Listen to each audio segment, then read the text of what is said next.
Religious beliefs. Napoleon was baptized in Ajaccio on July 21, 1771, and raised a Roman Catholic.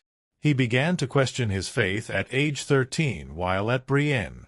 Biographers have variously described him from that time as a deist, a follower of Rousseau's natural religion, or a believer in destiny. He consistently expressed his belief in a god or creator.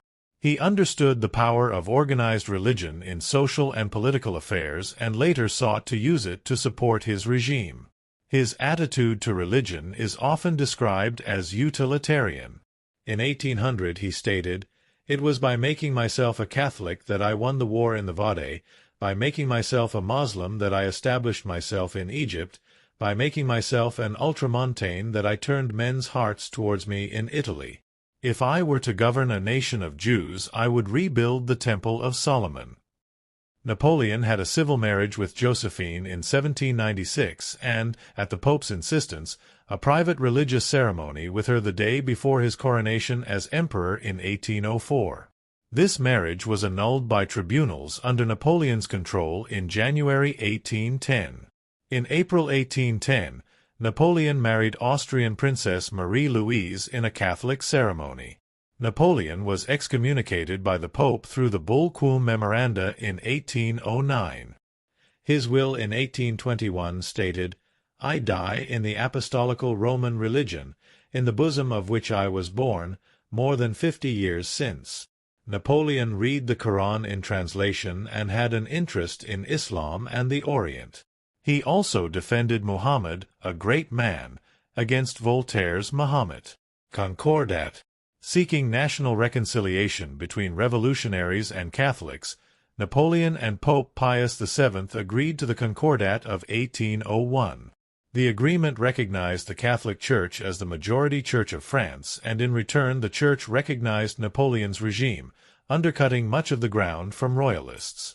The Concordat confirmed the seizure of church lands and endowments during the Revolution, but reintroduced state salaries for the clergy.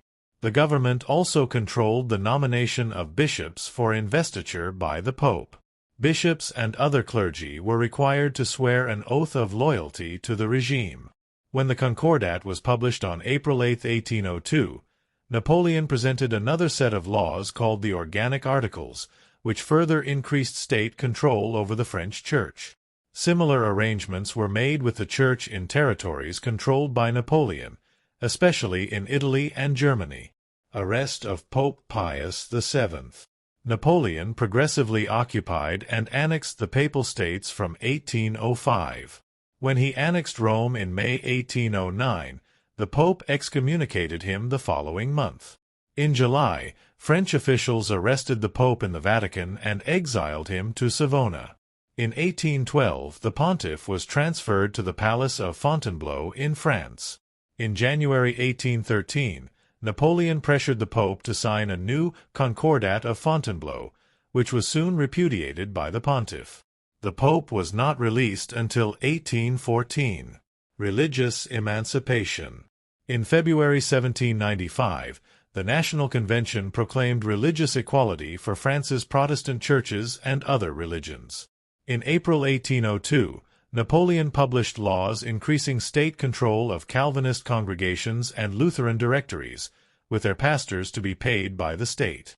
With Napoleon's military victories, formal religious equality and civil rights for religious minorities spread to the conquered territories and satellite states, although their implementation varied with the local authorities. The Jews of France had been granted full civil rights in September 1791 and religious equality in 1795. The revolutionary and Napoleonic regimes abolished Jewish ghettos in the territories they conquered. Napoleon wished to assimilate Jews into French society and convened an assembly of Jewish notables in 1806 to that end. In 1807, he summoned a Sanhedrin to adapt the law of Moses to those of the empire. An imperial decree of March 1808 organized Jewish worship into consistories, limited usury, and encouraged Jews to adopt a family name, intermarriage, and civil marriage and divorce. Jews, however, were still subject to discrimination in many parts of the empire and satellite states.